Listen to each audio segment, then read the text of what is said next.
Welcome to the Empire One Show,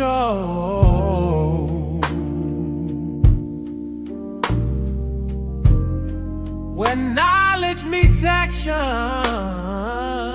Yeah, we break down barriers to financial literacy, speak truth to power, real conversations, hold voices that inspire change, challenging the status quo, tools for building wealth, taking control. Your future starts right now. This is the Empire Winning Show.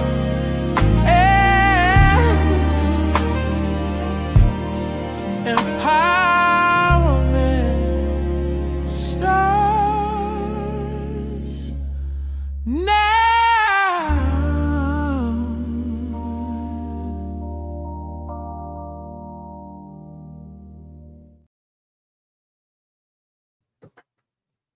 Good afternoon, and welcome to the Empowerment Show. My name is Kendall Stevenson, and it's somewhere around about 5 o'clock. This evening, I got some things I want to bring out, a little bit of African history, and I'm talking about African history. They built African literacy to tell people our beginnings, our true beginnings, prior to colonization, prior to Christianity, prior to Muslims, but prior to so many other people naming us, telling us who we are, how we should live, how we should be. So right now, I'm very happy to talk about my brother in Burkina Faso, and I'm grateful to have him here.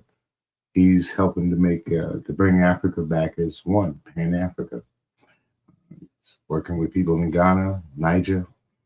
I think everybody's kind of starting to understand the story that Africa wants to be independent. It wants to be its own one country. Hopefully that things will happen that way. I truly hope that they do.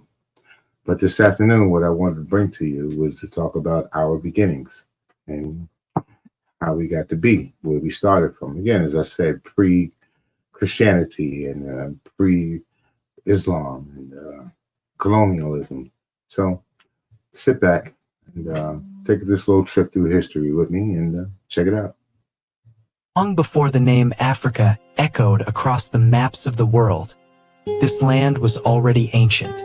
It had breathed life into the world, danced with the stars, whispered wisdom through its trees, and walked proudly with the rhythm of a timeless spirit. It was not Africa, not yet. It was Alkebulan, the mother of mankind. It was Tamari, the beloved land. It was Kemet, Kush, Punt, Ethiopia, and 1,000 other names spoken in 1,000 ancient tongues. This is the story of that land. Before it was renamed, before it was forgotten, before it was divided. This is the real story of Africa. In the beginning there was land. Land cradled by the Nile, warmed by the sun, kissed by the Atlantic and the Indian. A land of vast forests, stretching deserts, snow-capped peaks, and life-giving rivers. It was here that humanity first stood upright. The first heartbeat of civilization echoed through this soil, and they called it Alkebulan, a name passed from lips that understood the earth as a mother, not a map. Alkebulan, the original name, a name of power, of warmth, of memory. The Moors, the Nubians, the early scholars all knew this name, but today, it lives in silence, hidden beneath dust and denial. From the banks of the Nile rose Kemet, a land the world would later call Egypt. But Kemet was more than pyramids and pharaohs. It was a university before the word existed, a society of engineers, healers, poets, and priests. The people lived by Ma'at, the principle of truth, balance, order, and justice. Kemet gave the world writing, surgery, architecture, and the calendar. They mapped the stars before telescopes. They understood the soul before psychology. To the south, Kush flourished, powerful and proud. Their kings built pyramids 200s, and some even ruled Kemet itself. They were the Black Pharaohs, children of the same Nile, sharing the same sun. To the east was the land of Punt, the mysterious kingdom of perfumes, gold, and wisdom. Egyptian queens sent ships to trade with Punt's rulers, describing it as a divine land, rich and pure. Further north, ancient Carthage stood tall, a Phoenician African superpower. Its general, Hannibal, one of the greatest military minds of all time, crossed the Alps with elephants to challenge Rome itself. Yet, after Carthage fell, the Romans gave the land a new name, Africa. Some say it came from the Afri, a Berber tribe near present-day Tunisia. Others say from the Greek word Afrique, meaning without cold, or the Latin Africa, meaning sunny. To the Arabs, it became Afrikia. To the world, it became Africa. But never forget, Africa did not name itself. To the west, across the golden sands of the Sahara, rose Ouagadougou, later known as the Ghana Empire. Built not on myth, but on gold, literal rivers of it. Ghana controlled the trade of salt, gold, ivory, and knowledge. Then came Mali, under the legendary Mansa Musa, whose pilgrimage to Mecca was so grand, it shook the economy of every city he passed. His empire was a beacon of wealth and wisdom. In Timbuktu, the libraries were vast, and the scholars wrote in astronomy, medicine, law, and literature. It was the Silicon Valley of its time. After Mali, the Songhai Empire rose, a powerhouse of law, trade, and education. It stood tall until foreign weapons and greed brought it down. Far south, beyond the Zambezi, stood Great Zimbabwe. Massive stone towers, intricate walls built without mortar. A city that stunned European explorers who refused to believe Africans built it. But we did, because Africa was never tribal. Africa was architectural, spiritual, sovereign, supreme. In every corner of the continent, from the Dogon star knowledge in Mali to the Sand People's ancient cave art in South Africa, Africa understood the cosmos, understood healing, understood life and afterlife.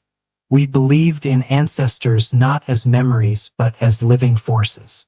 We consulted oracles not for fear, but for balance.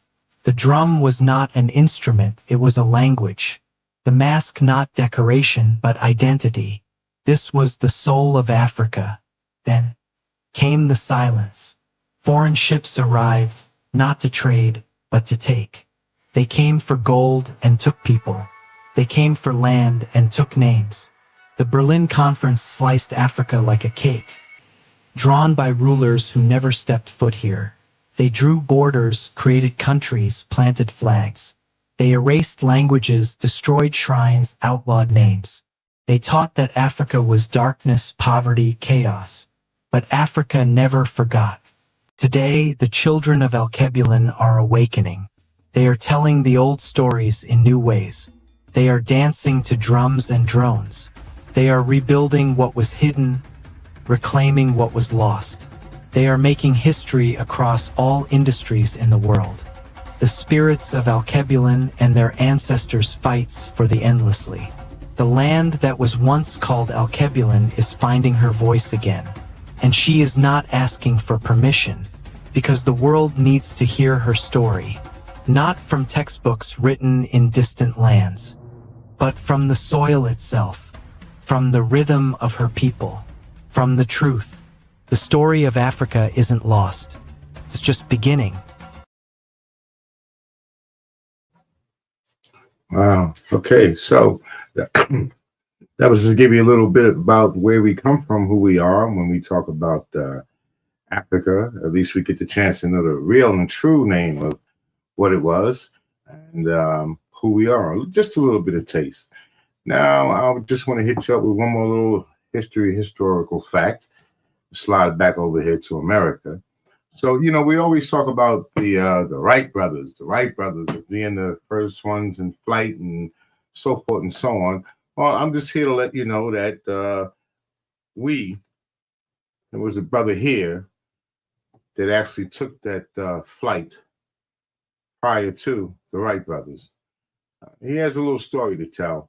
While they're telling the story, there's some things that the way that they tell it, I kind of don't agree with. There's one part in the story where they say that when they mention the Wright brothers, that this young man should also be mentioned. I think it kind of should be the other way around since he was first. But sit back. I got one more for you. We're going to cut it loose. We're going to have a short show today.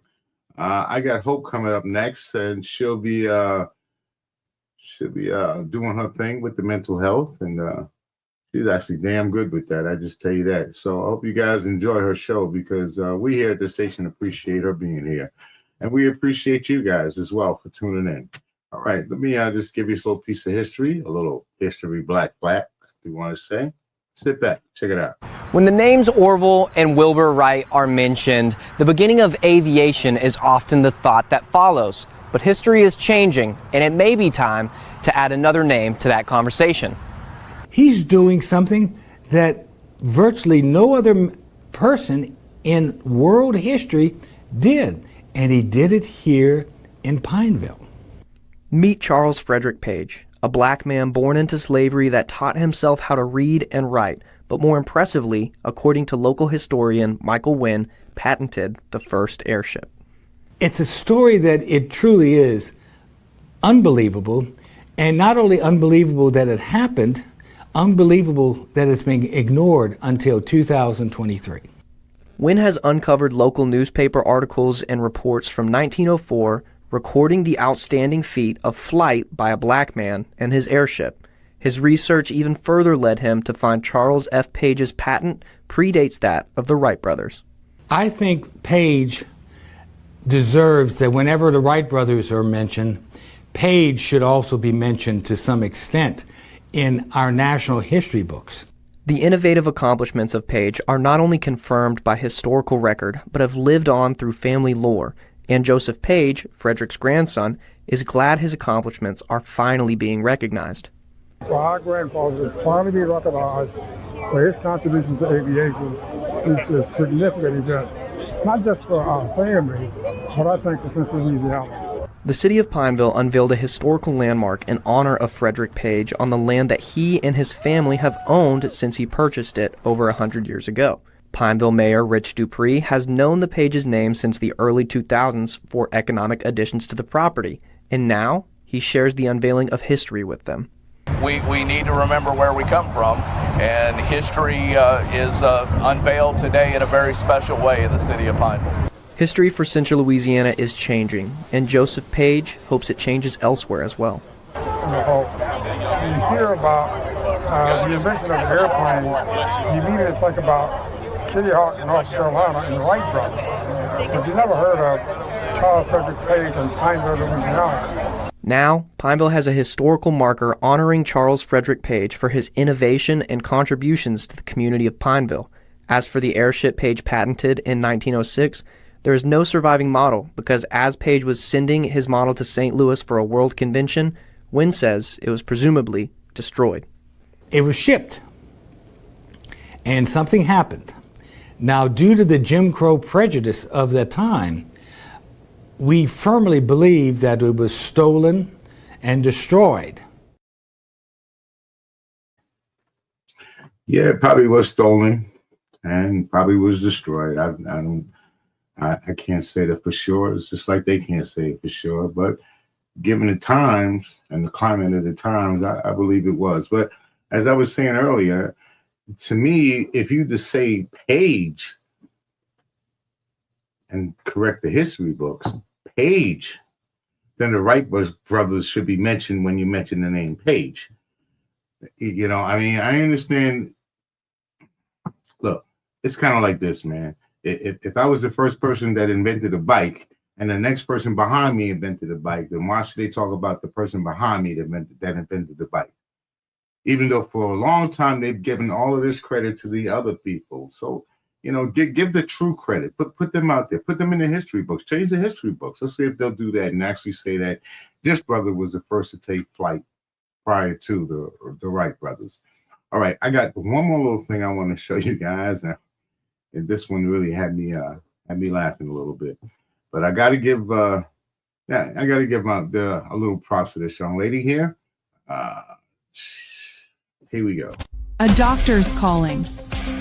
A company's mission. United for a greater good. When Edmark International, the pioneers of wellness, joined forces with Dr. LaJoyce Brookshire, naturopath, the world gained a new weapon in the fight for true health. Co-created, science-backed, nature-powered. This isn't just a product. This is a movement.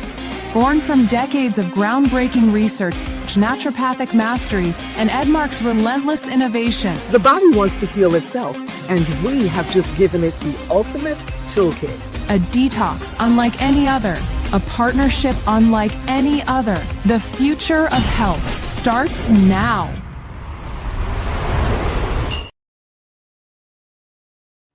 All right, so I've been doing the 21-day detox, and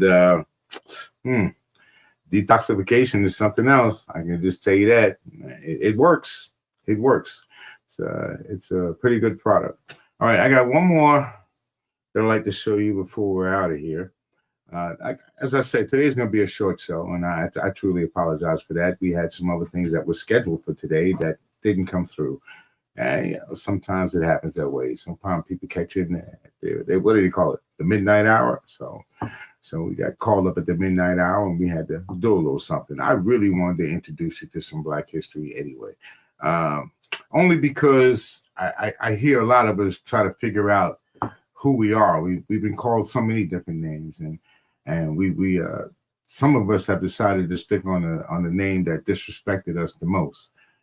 Okay, I always don't agree with that. I don't agree with that word. I don't agree with anyone. I don't care what nationality they are or what construct make them up, because it's all a construct. You don't have the right to disrespect anyone else or yourself. You shouldn't do that. You should always respect yourself. Never put yourself in a negative light or talk about yourself or anyone else in a negative light. I'm a fan of Huey P. Newton. Bring us all together, man. Let's fight the real power, because you and I are not the real power. Okay, we may be of different colors, but we're not of the real power. But anyway, I got one more little thing I wanted to kick out there. I thought it was kind of cute. I saw it, so I want to throw it online, and then we're going to say we're out. So here we go. To the Woke Court. I'm Judge B. Woke. The Woke Court is now in session. Case number 1619 through forever. The People versus Erasure. Opening statement. Mine. They banned the word black, but words don't disappear. They echo, they evolve, they fight back. Who will speak first? Yo, they've been trying to rename us since they couldn't chain us right. Negro, colored. Now they cooking up BIPOC like we alphabet soup. Nah, I'm black, period. And no, that ain't no placeholder. That's a whole mood, a whole movement. I walk in the word like it's armor. Objection, objection. I said objection. Not from me. I second that vibe. But let's be real. Blackity black don't sit well with everybody. Especially not them census-taking, box-checking, skin-tone confusing folks. Let them choke on the syllables. Names are sacred, child. And we had them before ships, before chains, before language wore boots. We were not black. We were flame. We were river. We were Kemet. We were morning. Powerful testimony, Sage. But the court needs clarity. Do we keep black? Do we name again? Or do we reclaim the many names stolen mid-cry? We don't rename. We recode. I'm black because my ancestors whispered it through galaxies. But I'm also something new. I speak code. I upload rhythm. I don't fit in boxes. I crash the system. You can ban the word, but you can't ban the frequency. All I'm saying is, if we pick a new name, make it so sharp they cut their tongue trying to say it. Or better yet, make it a drum beat they can't decode. We ain't no software patch. We legacy firmware, baby. The court has heard the testimony. Not guilty of forgetting, charged with remembering. And we don't ask permission. The lady said it clearly. Hell no, we don't ask. That's the program, my people.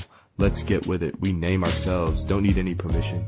Order, order. The court is dismissed. You are hereby ordered to return for session 2 tomorrow. Yeah, I thought it was kind of cool. It has some meaning to it. As I said, a lot of us try to figure out who we are, where do we fit at in the scheme of things. And I'm black, chocolate, brown, and most of all, I'm human. So that's basically where I belong, is to the human race. But you know, through the years of colonialism and us trying to find our identity, our true identity, where do we fit in the box in this world? I mean, we've in this country, we've gone through a lot of different changes about who we are. We never truly got the respect that we deserve. We've invented, we built, we worked hard, and still we've been called lazy and shiftless and not deserving of things like reparations. I don't understand it. How much do you have to do? I mean, people were incarcerated, people were put into cages, people whose lives were taken, people were murdered. I'm talking about another country. I'm not even talking about this country as to where we gave reparations to other people in other countries. No, and then you look at us and as Americans, as Black Americans, and say, why are we still harping on those type of things? They just don't seem to go away, man. I mean, somebody walks up and punches you in your eye and then punches you in the other eye. How long is it going to take you to forget that? You're going to remember that forever. Well, that kind of seems to be what's happening with us here in this country. We just keep hitting one eye and then hitting another eye and hitting another eye. So it gets a little monotonous, boring, if you want to say. Anyway, next up, we got a really good show for you. She comes on at 6 o'clock. Her name is Hope Cressman, and her show is Mental Health Mondays. We have a multitude of shows that come on to this network. Yeah, we'll keep you listed or posted. And we have them posted if you go to the PAEmpowermentNetwork.com. That's the PAEmpowermentNetwork.com. You can check out the webpage there. We have a listing of books. We have a listing of shows. We have the different times, what shows they're going to come on. It's a lot on the page. You want to travel around town, we got places for you to do that. You can take a peek. And anything you need to check out as far as Monroe County is concerned, we're trying to get involved in it. So again, thank you guys for being patient. Thank you guys again for tuning in. And stay tuned for Hope. See you guys. Actually, I'll see you guys tomorrow on Politrick. And we got a guest coming on tomorrow on Politrick. So stay tuned. Peace.